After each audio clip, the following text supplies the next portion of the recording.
વાકશક્તિ ન્યૂઝમાં આપનું સ્વાગત છે। મધ્યપ્રદેશમાંથી ગુજરાતમાં લગ્ન પ્રસંગમાં આવેલો યુવક તળાવમાં ડૂબ્યો। 24 કલાક વીતવા છતાં યુવકનો મૃતદેહ ના મળ્યો। એનડીઆરએફ તેમજ ગરબાડા પોલીસની ટીમે તળાવનો ચપ્પો ખૂંદ્યો।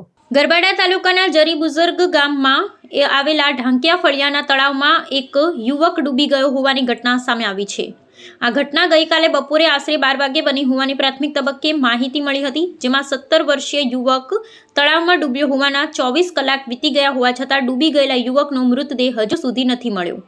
એનડીઆરએફની ટીમ 24 કલાકથી યુવાનને તળાવમાં શોધી રહી છે અને તળાવનો ચપ્પો શોધવાનો પ્રયત્ન હાથ ધરી રહી છે, પરંતુ યુવક હજી પણ મળી આવ્યો ન હતો। મળતી વિગતો અનુસાર 17 વર્ષીય યુવક પંકજભાઈ પીડિયા માવી છે। તે મધ્યપ્રદેશ રાજ્યના જાબુઆ જિલ્લાના રાણાપુરાના પાડવળવા ગામનો રહેવાસી છે।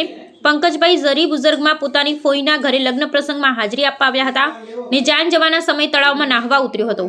તળાવમાં નાહવા ઉતરતી વખતે તે અચાનક ડૂબી ગયો હતો। ઘટનાની જાણ આજુબાજુના સ્થાનિક લોકો તેમજ સગા સંબંધીઓને થતા યુવકને મૃતદેહ શોધવા માટે ફાયર ઇમરજન્સી ટીમ તથા ગરબાડા પોલીસની ટીમ દ્વારા સતત શોધખોળ ચાલી રહી છે। મામલતદારની ટીમ પણ ઘટના સ્થળે પહોંચી રાહત અને બચાવ કામગીરીનું નિરીક્ષણ કરી રહી છે। આ ઘટનાને કારણે લગ્ન પ્રસંગમાં ગમગીની છવાઈ ગઈ છે। પરિવારજનોમાં શોકનો માહોલ છે। સ્થાનિક વહીવટીતંત્ર અને એનડીઆરએફની ટીમ આધુનિક ટેકનોલોજીની મદદથી પણ આ યુવકના મૃતદેહને શોધવાની તમામ પ્રકારની કામગીરી હાથ ધરી રહી છે, પરંતુ હજી સુધી આ યુવકનો પત્તો મળ્યો ન હતો। રિપોર્ટર રાહુલ ગારી।